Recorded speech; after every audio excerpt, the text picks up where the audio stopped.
M0FXB, let's read through the training course. So, attendance and training course is highly recommended. Although it is recognised that those already experienced in radio outside of amateur radio may be happy to self-study for the examination. So we know now because of COVID that a lot of, everyone is doing it online. The course includes guidance on setting up your station, operating on air, setting up an antenna correctly, and either setting up and conducting data contact. Or if you prefer learning a bit about Morse code, some of these activities are assessed but need not to be a concern. You will be shown how to do them correctly. The course should last about 12 to 15 hours. Some courses will be run as 2 full days a week or a fortnight apart, and others over a few weeks, perhaps one evening a week and maybe a final day to finish. However, if it is run, you will be able to sit a short multi-choice assessment at the end of the course. This is normally computer-based online or, if necessary, on paper using an optical mark sheet. So this is going to be all home learning for you now. There is a small amount of theoretical work, but only enough for you to appreciate things like the correct fuse or antenna to use. Some basic theory will explain how your radio works and how to get the best out of your station. Safety is also a key part of training. You will be able to go online to Ofcom's licensing system to obtain your own license and call sign as soon as you receive your result in the post. Alternatively, a postal option is available, but there is a fee for that option. The course will show you different types of equipment so you can start to decide what items you might like to get, what you can make, where the local clubs are, and a bit about the national body for amateur radio, the RSGB. The practical assessment. The practical assessment is part of the training course, and you will be given a candidate's practical assessment record card, CPAR. As we know, I'll say it again, this has all been deleted for now, but there are videos which I will add in the link, which you must get signed off as complete each item. The completed card is needed to enter the foundation examination, so don't lose it. If you sit or resit the exam at a later date, you will still need this card, so keep it somewhere safe. You do not need to repeat the practical work, but you are expected to resit the exam within 12 months if you are unable to attend a course or choose to study on your own. You will still need to complete the practical assessment before sitting the exam.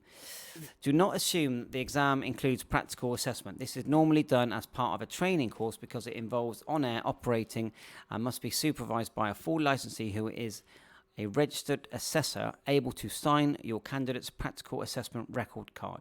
You will need to consider how you complete this practical assessment when starting your studies. Your exam provider or the RSGB will be able to advise you. The syllabus.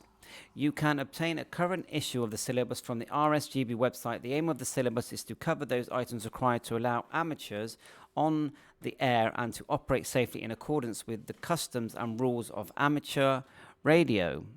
How to find a training course. So I won't go into that because you're not needing to do it. And how much will it cost? Well, the cost varies, so I will find out for you what the exam is. But I think it's pretty sure it's under £40. Materials and information. The cost of being a radio amateur can vary enormously. New handheld transceivers can cost from 50 to over 200. Well, nowadays 500. Home base 200 to 1,000. Well, I think you can double that nowadays. How about the cost of equipment? Well, look at this radio, the Icon. I think it looks like the 7610. Well, that's £2,500 straight away. But what a lovely radio! And modern SDR radios have become the norm, where a few years ago they were looked at as a new technology. So, and then check the web for all kinds of different things. So a simple antenna is quite adequate to get started on HF. A length of wire from the house to a pole or tree in the garden can give ranges of many thousands of miles. Many clubs have equipment that they lend to new amateurs. Members will be happy to join you at one of the many radio rallies or advertise in the amateur press and advise you on purchase. However, perhaps the most exciting way to get started in the hobby is to build a kit. These can be expensive, fun to build, and offer extra insight into how they work, and you can then say the amateurs you are in contact with that you built your own transmitter or receiver. Many would say that is what amateur radio is all about. So there you go. And it says here, check the web for low-cost handhelds, like you've got your all kinds of hands. I wouldn't say makes and models, but that looks like a Yaesu. Right, so that's just really an introduction. After this, we'll be going in through the different lists here. Just look on the left. So we've got technical basics. That'll be the first part.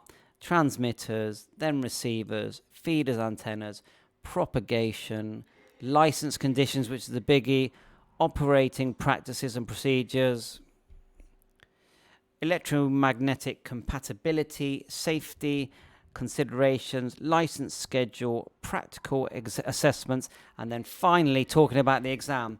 So yeah, let's get on with this. 7-3, thanks for watching. All the best.